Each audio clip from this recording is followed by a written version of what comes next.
and then it overspilled into this at full time. I'm trying to read in between here.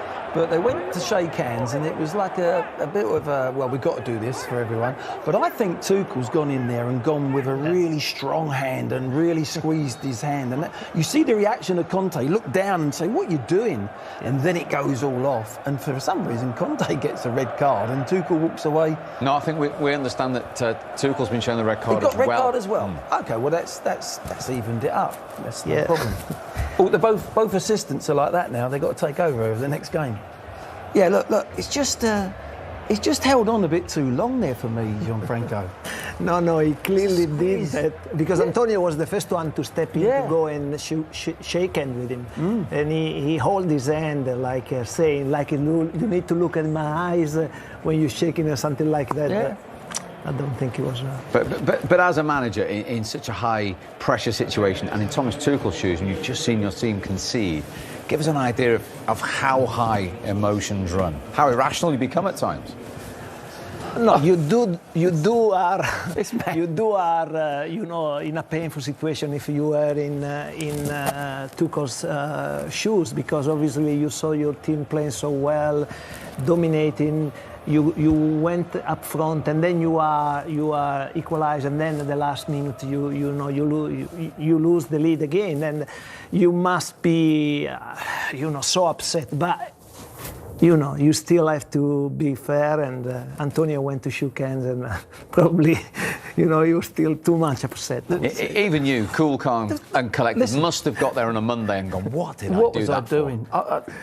Me and Tony Pulis, when I was Wolves manager, well, it was ridiculous, and you look back and you think it was down the tunnel and everything, and it went on, and I'm thinking afterwards, what on earth? You become a different person.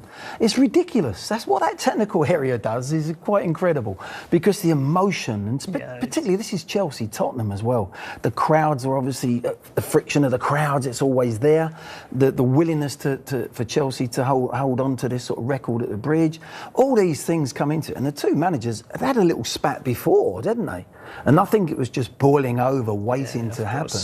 But you can't, human nature tells you when things like that, you can't stand there and just walk up and say, oh, nice game, let's go down the tunnel and have a glass of wine.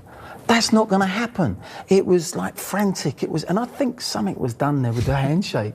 I think Tuchel's gone in with a real strong, Also, Glenn, I think we don't have to underestimate the importance of this game. It's one of the classic games, so there is a lot of rivalry between the two clubs. But also is when two teams like this, they face each other, they're looking for dominance on each other. They want to send a sign on the other one, to the other one. And Chelsea was doing that, and at the last minute they saw themselves giving a point away because that's the way they feel, and so it must be very, very painful. I think what was interesting as well, Spurs come back into it by getting bodies up the pitch a little bit, where they went into a 4, which is unlike Conte, put Richarlison on and put 2 up top with Kane, and they got bodies forward, and there was a lot of substitutions coming on, which proves to me that Tottenham's squad is a lot deeper and a lot stronger.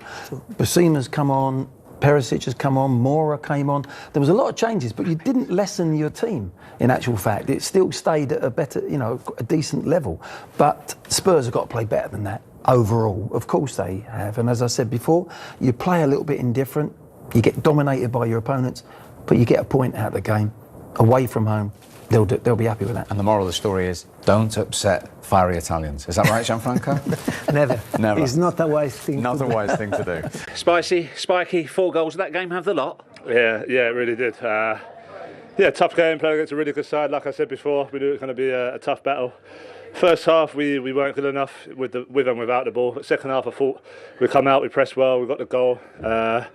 Disappointing, obviously, the way we conceded the second, but we carried on fighting, we carried on pressing, and thankfully we got one at the end there. What was the problem first half? Yeah, just we was a bit late when we was pressing, and they're against good sides, they punish you. We wanted to come and almost play man for man, and just a little bit late. If you're second late in these games, you get punished, and then with the ball, we don't really keep it as well as we know we can. So we had to adapt. Second half, we changed the formation a little bit, and it definitely worked out better in the second half. Was their system frustrating you, particularly in that first period? Yeah, no, they was getting into spaces, especially when they had us in the low block. It was hard to get any pressure on. They create kind of overloads on the wide areas. It was hard for Sessi, especially on that side, to press up to Reece. So we ended up getting camped in a little bit, and every time we won it back, they was kind of keeping us pressed. But yeah, like I said, I'm happy with the way we fought back, especially second half, and a really nice feeling to get that one at the end. It's happy an understatement with the goal. The look on your face when you scored. Yeah, I kind of flicked it, and then I couldn't really see where the ball went, and I just see the net rustling, and then obviously right in front of our away fans there. So especially after that chance I had earlier in the second half, it was nice to see that one go in. Because of what's at stake today, it's so early in the season, but it's a Champions League place rival, and also you have to say the rivalry between these two sides, was it vital you came away with something? I think it was a really important game for us, just to show where we are as a team. Of course, it's a marathon this season, not a sprint. We've got a long way to go with a World Cup in between. So, but I think it was important, especially after last season losing, I think 5 or 6 times to them in Cup and Premier League. So, yeah, away from home at Stamford Bridge hasn't been our best place over the years. So, to come away with a point, especially at the end, it's a good feeling. Both managers red card at the end of the game. Do you know what caused it to boil over? Did you even know that? No, obviously I see everyone kind of gathering up at the end there, and yeah, obviously disappointing to see the red card, but I didn't see what happened. Obviously it's an emotional game, London derby, the passion from both sides, obviously both teams wanting to win, so yeah, like I said, disappointed, but that's just sometimes what happens in these games. Great stuff, Harry. Thanks a lot. Cheers. Thank you.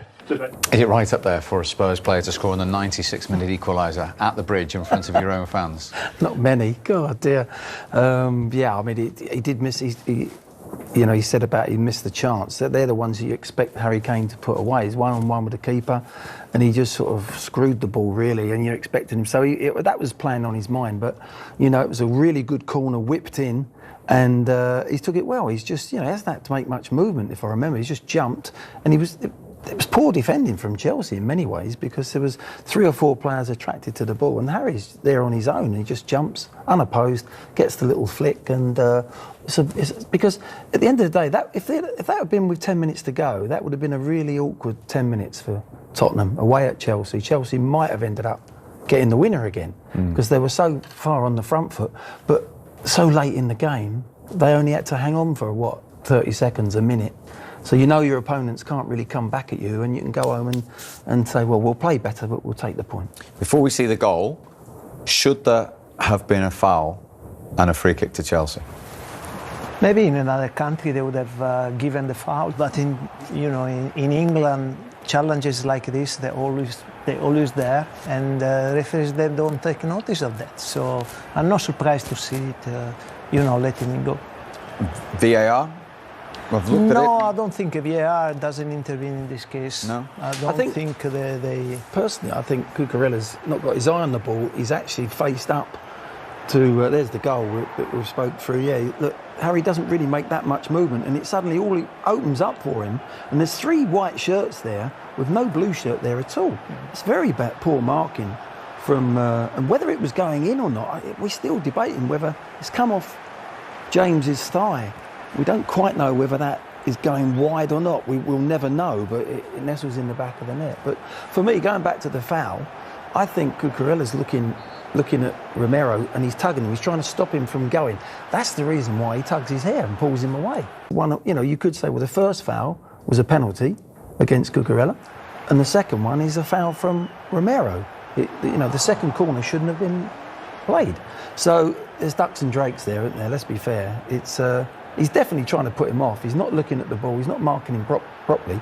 He's just trying to block him and hold him. And I think it's a reaction from Romero. He goes, get out of the way. They never give those situations because they know there are a lot of challenges, and they only intervene, I think, when there's only one person or one of the 2 players who is doing something. But in that case, they're holding each other, and then in the end, he ends up like this, but they're both holding each other.